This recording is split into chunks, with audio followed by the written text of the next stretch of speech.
Jack, your first win since round 10 and first under Scully. It must have been good to get the win. Yeah, it was awesome. It was great to get the win. We felt like we were building the last couple of weeks, especially against Freo when we played a good first half, but we were able to put it all together and get a good win on Friday. So, yeah. How pleased was Scully? He literally couldn't wipe the smile off his face after the siren. What was he like post-game and post-match to you guys? Yeah, he was great, and he deserves it. He's put in an amount of work since he's transitioned into the role, and yeah, he's really happy, as were the boys, and he was happy with how he went. So we're happy for him as well. Yeah. Jack, obviously your impact on games is, I dare say, beginning to grow, and how are you sort of starting to feel at AFL level now, and obviously your third year? Yeah, I think I'm building with confidence every game that I'm playing out there, and I've been happy with how I've been progressing and finishing off the year. So yeah, I've been really happy with how I've been going. Yeah. What are you finding that you're getting, or is becoming more accustomed to doing in games, which you found obviously challenging from the outset? Yeah, just think I'm settling into my role as that second ruck and playing forward, and we've had a mix of forward line in the last couple of weeks, and we've got a bunch of big boys in there at the moment, but I think it's really working well, and I think I'm settling into my role. So yeah. You had a number of young players. I think it was almost half the side was pretty young, and one of the youngest of the AFL in the competition on the weekend. What does that do for the belief of the club, and hopefully going forward in the rebuilding phase? Yeah, no, it was great. We had obviously Hawley had his debut, and also a couple of the other young guys played really well, Tyrell and Harvey, and even Ruben down back, and it's great having all these young boys. It's really there's lots of energy in the group, and when we're out there, the communication's high, and we felt good playing together, so it was good. Yeah. Do you think Schofield is the right man to coach you guys permanently? Yeah, well, he's done a good job. He's transitioned well, and he's really focused on getting a lot out of the last 6 weeks of the year, and he's certainly put his hand up. So yeah. There's been a few people that have come out saying they don't want the job. Do you, as a playing group, get offended by that, or you just shrug it off? Nah, not at all. We don't worry about that. We've got faith in the club. They'll pick the right person. So yeah. Is it concerning at all that sort of as the weeks go on, it seems to be another person each week which is being flagged as potentially a candidate that does rule themselves out though? Nah, not really. We're just focused on playing our footy, and we know that the right candidate will come up and the club will select them. So yeah. Back-to-back wins haven't been sort of a thing of the past few years, but you get a really good opportunity against North Melbourne. What have you learned from the last time you played in here, where you surged late but couldn't get over the line? Yeah, I think we've got to play consistently now, and keep this momentum up. From that game, I didn't play that game, but we started slow, and we didn't capitalise on our opportunities. So hopefully we can make the most of our scoring shots in the game coming up, and just all about playing a consistent 4 quarters, which is what we want to look to for the last couple of weeks. Yeah. That word consistency, it's been few and far between in terms of the energy and the effort and the intensity, and being able to apply it for 4 quarters. Why is that so challenging to bring that for 4 quarters for the team? It's just been probably more a mental thing, I think. We've just switched off too many times during games, but I think we're really getting momentum in these last couple of weeks, and when you see the results come in, like getting a good win on Friday, it gives you a lot of belief that if we keep playing like this, we'll be able to knock a few more teams off. So yeah. So how do you go about, I dare say, increasing that mental capacity to last longer in the games? You train it during the week. How does that look in terms of during the week and on game day? Yeah, certainly training it is important. We'll just go back to the basics and making sure our intensity is high at training, and then that transitions in the game day. So yeah, we'll keep working on that. Jack, we talked about how you're feeling more comfortable at this level. Jake Waterman has talked about Jack Darling's role in helping him blossom this year. Have you got that same sort of relationship with Jack Darling as well, in terms of blocking and him helping you progress more as a forward? Yeah, absolutely. Ever since I got to the club, guys like Jack Darling, Oscar Allen and Jake Waterman, there's some great role models as key forwards that I've been able to learn off, and he's been awesome behind the scenes, and big driver in the forward line, and he's a big presence when he's out there on the field, and it was great to see him back to his best on Friday.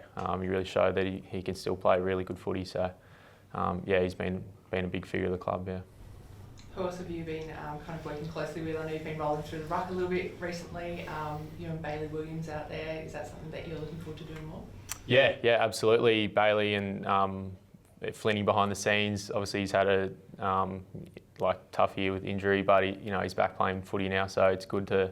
He's a really smart footballer. He knows his ruck craft, and been working with Ryan Turnbull as well, the ruck coach, and he's been really good in helping my craft grow and just scouting the opposition ruckman and learning each week. And I think I'm taking a lot of confidence with my ruck role as I keep going further on in the season. So yeah. You talk about the intensity, and we've seen a huge shift, I guess, in the last couple of weeks.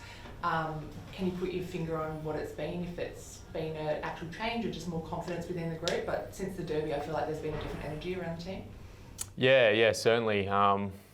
I think just Scully's really driving, playing on the edge, and that really drives your intensity when you're out there on the field. And we were able to play, a good first half with good intensity in the derby, but we fell away. So we took the next step on Friday. We were able to do it for 4 quarters, and these last 3 games we're going to try and do that. So yeah.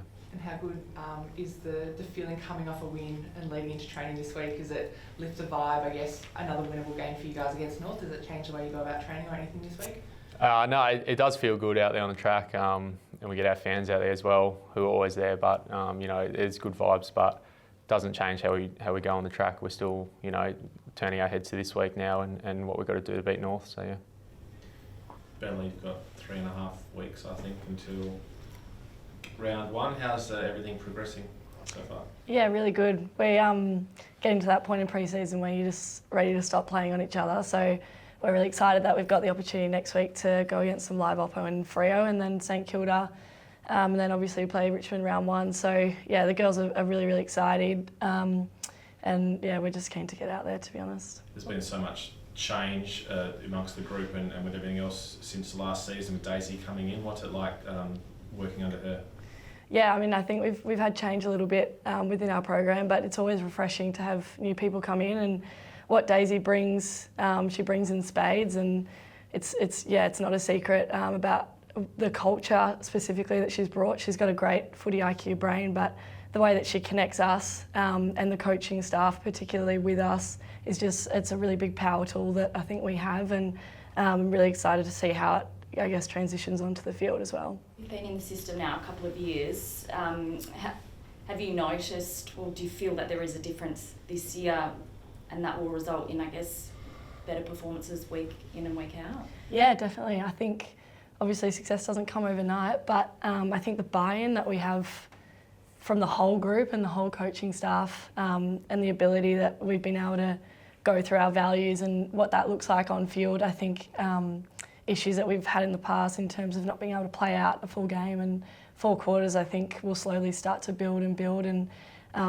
it'll be really, really exciting to see, and we're not shying away from the fact that we want to win games. I think in the past it's been a little bit of holding on to not losing, but I think with some of the fresh ideas and fresh faces that have come in, it's been a real chapter turning for us to know that why not? Like, we've got the talent, and now we've got the resources to be able to bring that talent together and be really successful, so why can't we do that?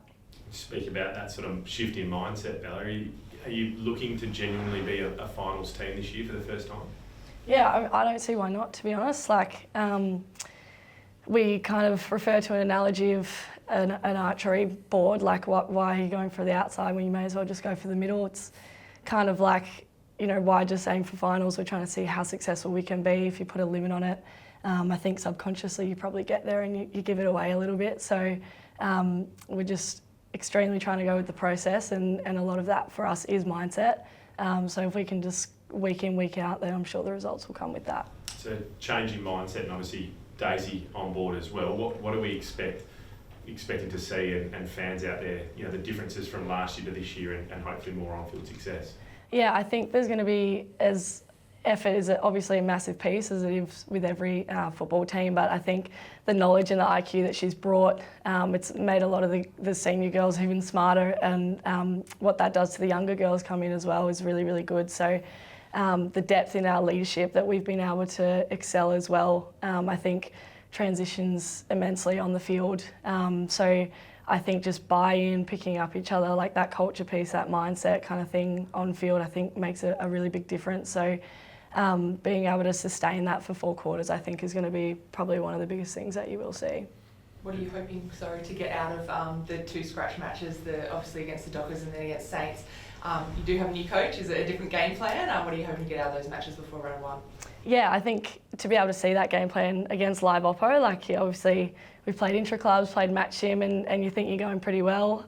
But to be able to test that against the opposition and see what we do need to improve and what our strengths are against, and to be able to do that against Freo, who we will verse in the season, I think it's going to be a really good opportunity to be able to do that. What do you think your strengths are at the moment? As a team, I think we've got a lot of individual flair and talent that we can bring together in our system, which I think we've been able to do a lot more than we have in previous years. I think our effort, our work rate, and our ability to control the ball, I think, and skill execution has been, a lot better.